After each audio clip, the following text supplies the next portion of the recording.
Have you ever heard the saying that the difference between rich people and poor people is mindset? Well, in this video, I want to share 3 very counterintuitive things that we've discovered wealthy people doing all the time and very often that the rest of the population never does.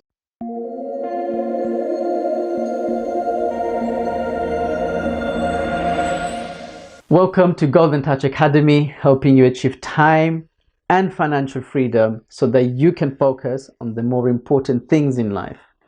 Do consider subscribing to our channel if you're enjoying the content, and also check out all of the links below this video.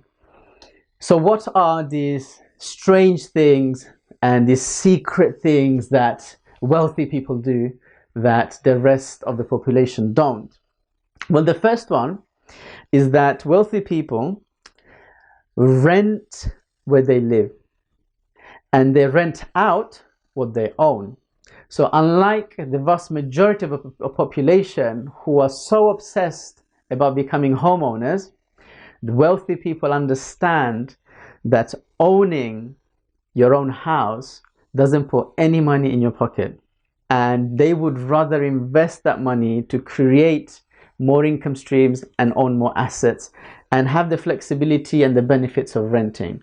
So here's the famous Grant Cardone saying it himself. 99% of the people watching right now, you don't buy a house, okay? The home that is behind me right here is not my home. I'm renting this house. It's expensive to rent it, okay? But it's more expensive to buy it. Let me explain to you. This home's probably, I don't know, 18, 20 million bucks. For me to buy that house, I'd have to put $4 million down and finance the other 16 over 30 years, right? I'd end up with a payment of, I don't know what that is, 300 grand a year plus the property taxes. Instead, what I did was I came here and rented it for 10 days. When I leave here tomorrow, I'm gonna go to Malibu and I'm gonna rent another house.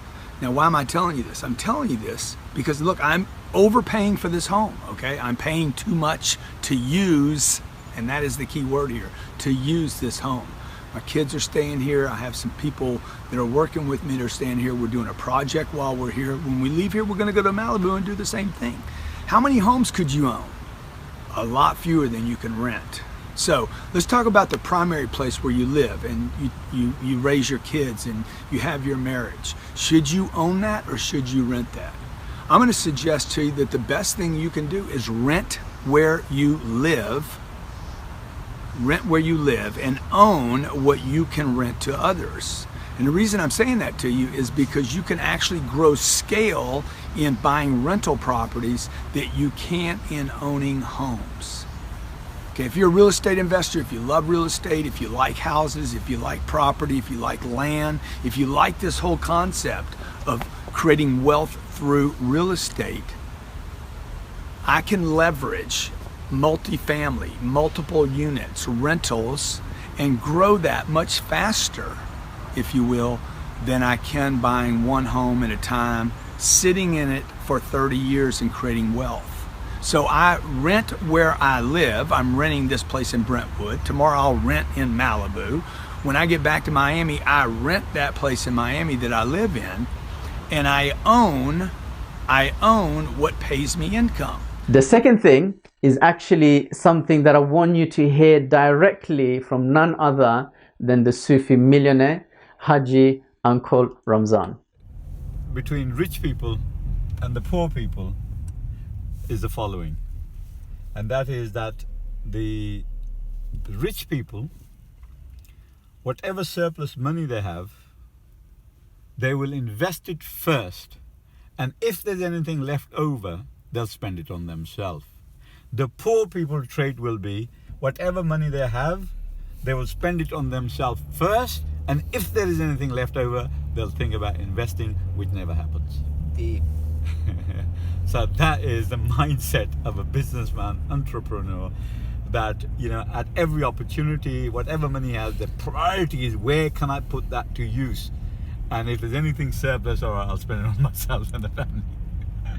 So that's the trait that certainly has been with me since I was, 9, 10 years old. So the third and final thing that I want to share is that wealthy people only buy luxuries from asset income. What do I mean by that? We actually have a whole video on this, but the summary of this concept is that instead of spending £50,000 on a nice car, what a wealthy person would do is invest that 50,000 and have an asset which generates them income. So then you use that income to lease the car. Why would you do that?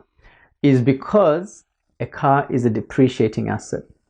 And if you use that 50,000 elsewhere, you can have that asset for life, and it will give you cash flow for life. So here's actually Dan Locke explaining this in more detail. So I could have just buy this Bentley anytime, but I waited for a period of time because I set a goal and said, okay, instead of just buying a liability, I need to buy the asset first.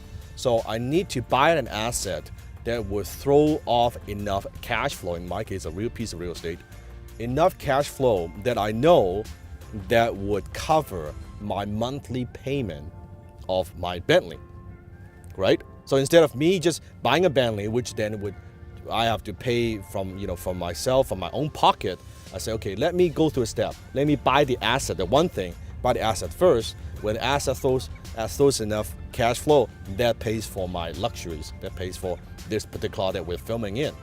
So even though when this car, I might change 2-3 years, when I no longer drive it, when I sell it, whatever it is, guess what? I still have the asset that's working for me. That's the difference. Rich people, we buy nice things. We buy the nicest things. The difference is we don't want to use our own money. We buy the assets first, we invest first, we buy the investments first, then we buy liabilities. So if you've enjoyed the video and you like this type of content, definitely consider subscribing and consider sharing it within your networks and friends and other people whom you want to become rich with in your mindset and in your life. And definitely consider checking out our community.